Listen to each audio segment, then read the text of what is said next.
Friends, it gives me immense pleasure to welcome the Honourable Minister for Petroleum and Natural Gas, Dr. M. Veerappa Moily, for this session of the National Editors' Conference. I also extend a warm welcome to the Honourable Minister of State for Petroleum and Natural Gas, Srimati Panabaka Lakshmi, and the Petroleum Secretary, Shri Vivek Rai, and senior officers representing the public sector organizations and the ministry. As you are all aware, this is one of the critical ministries that is literally fueling the infrastructure sectors and economic development.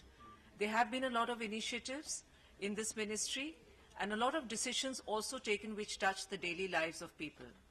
I will request the Honourable Minister for his opening remarks, after which the floor will be open for questions. Thank you very much.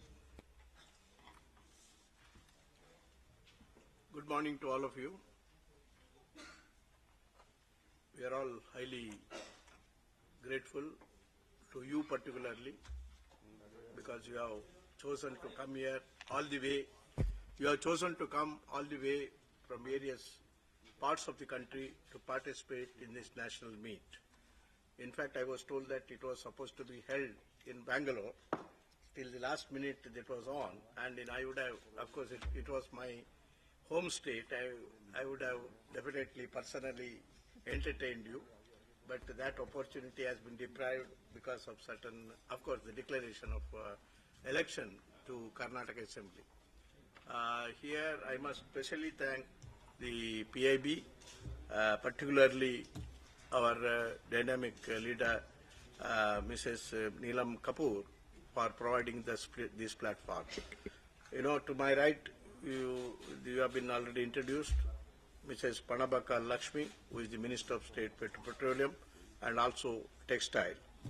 And you know, Mr. Vivek Rai is our Secretary, Petroleum and Natural Gas. We have our senior most chief executives of various, particularly two of the organizations. Mr. Butali is our CMD of the Indian Oil Corporation. Then we have Mr. B.C. Tripathi, who is the CMD of the Gas Authority of India. We have our Joint Secretary in charge of marketing, Mr. You are come now. And we have Mr. R.K. Singh, who is the CMD of the Bharat Petroleum, and we have Mr. Mittal, who is our Joint Secretary in charge of marketing, and Mr. Giridhar, who is the Joint Secretary in charge of exploration and gas, and we have Mr. Gupta, who is in charge of LNG and other issues, refineries, and who is that? Yes, Mr. R.K. Singh, again another R.K. Singh, who is the Joint Secretary in charge of overseas acquisition and other things, and I am very happy to take your questions. Of course, I will have a very brief preamble to the press conference, and you are the right kind of people who are at the cutting edge of the media, who can really reach out to the people with regard to the problems of the nation, and you have a very great role to play. And of course, there are some representatives of the national media also gathered here, and I think this will be an important meet where we are in a position to communicate to the people rather directly through you, and we are all proud of you because you played a very historical role, and also the regional medias have always played very the crucial role during the freedom struggle and even thereafter. I think the fight which we are putting up today is to build up the economy. Many a time when even when the fundamentals are strong, when we are doing very well, and in fact it is sometime through the perception things can go down, and ultimately it is the positive mind both from the administration and also in the media particularly, which will definitely take the national agenda forward. That's why the perception should not really demolish the reality. This is what many a time happens, and the more and more the publicity being media particularly can play a greater role in building up the economy of the country. That is where we are concerned. And I must tell you that the nation's energy becomes very important. Ultimately, this century is called the century of gas, where this can provide predominantly the energy security which is required for the country. But as on today, we import crude oil for more than estimated more than rupees 6.70 lakh crores, which comes to about $140 billion US dollars. And in fact this includes the 140 billion includes the product import and also with regard and also other things. If you include product import, this will come to 150 billion US dollars. Suppose you are in a position to conserve this. Just imagine the kind of foreign exchange we need to pay, and if that can, if that money could be saved, and import could be definitely reduced, perhaps this country's picture will be totally different. That kind of a wealth will be available and can be flowed back to the building the economy of this country itself. What I am just trying to tell you is that it is quite possible to do that. The main area of import will be crude oil, where nearly 83% of the demand have to be met through imports by the end of 12th five-year plan. This is the projection. If we exclude exports consumption basis, it will be 76%. And this is the projection, but of course we are taking number of the investment environment in this country, and to reduce this kind of a big the gap in our supply. In the new vision for the petroleum sector, energy security, we have an ambitious program. And ambition is, of course, is backed up by certain aspirational things. Particularly, we would like to see that if investment environment is put in, and it is quite possible to do this. That is how, according to this vision, and crude oil imports, we would like to ensure that is reduced by 50% by 2020, and 75% by 2025, and eventually achieve self-sufficiency and energy independence for India by 2030. I think the gaining the energy independence will be a crucial factor for the economy, Indian economy, and we need to all achieve this. And ultimately you have all seen that many a time the countries, sometimes we say that is it miracle which is happening, which is possible.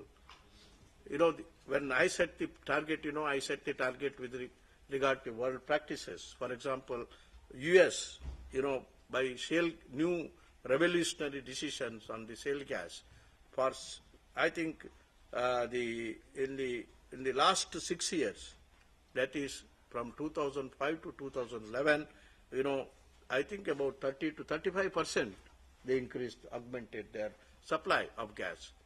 Maybe that I always say, it is my own, not quoted by anybody, but I say that now US may not need a Gulf War for oil. They can, because they fought, that is why, if we fight your own war within, against this kind of a, against this kind of a deficit, in whether it is in energy or anywhere, perhaps, the country can live peacefully in the Committee of Nations. This is how, even China, for example, within 6 years, all this history of 6 years, I am telling you, 6 years, they have again, shale gas or anything, while not only indigenous production in their own country, but also,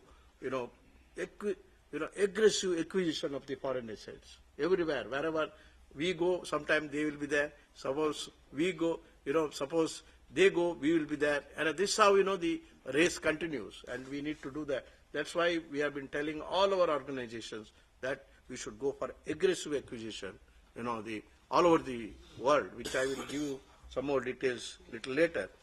Then, the Canada, for example, Canada also the same thing is happening. So if they can do it within 6 years, why not we do it within 6 years? If not, the 75%, at least 50% by 2020. So that is why I say that, with putting everything in place, mechanisms and also systems and taking certain drastic reform measures, and it is doable.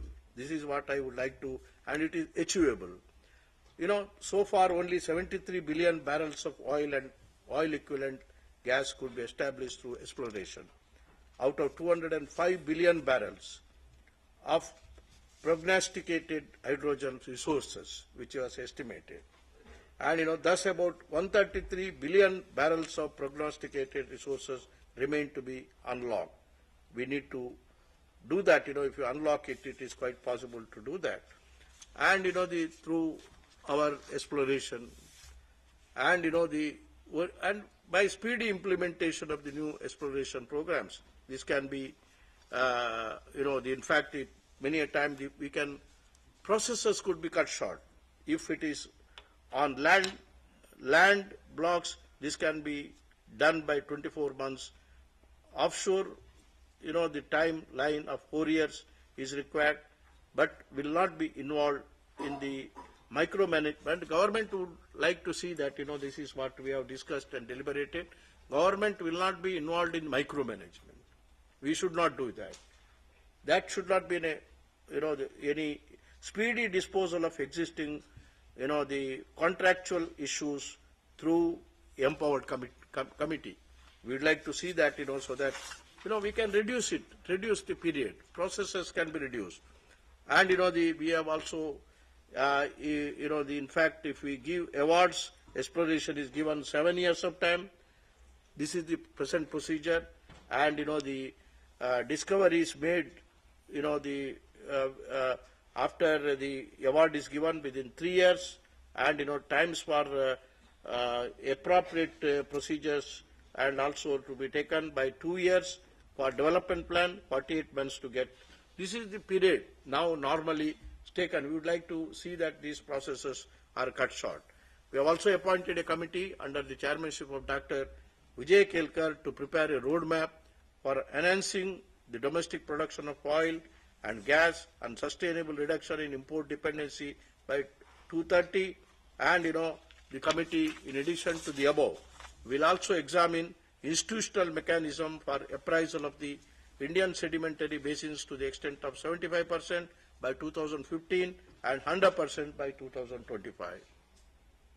So, utilization of Oil Industry Development Board CES and other innovative resource mobilization approaches for appraising the unexplored, partly explored acreages. Development and promotion of indigenous service industry in exploration and production sector. Review of institutional mechanism to acquire acreages abroad for exploration and production, as well as pursuing diplomatic and political initiatives for import of gas from neighboring and other countries, with emphasis on transnational gas pipelines. Steps to be taken for ensuring adequacy of finances for research and development required for building knowledge infrastructure in E&P, that means exploration and production activities. Steps to be taken for development of gas transportation infrastructure for establishing countrywide marketplace. The committee of Dr. Vigyan Bhavan will give the report within 6 months' time. So we are awaiting for the report. We are also working on for creation of enabling and conducive government environment to promote investment by making fiscal terms that are simple to administer.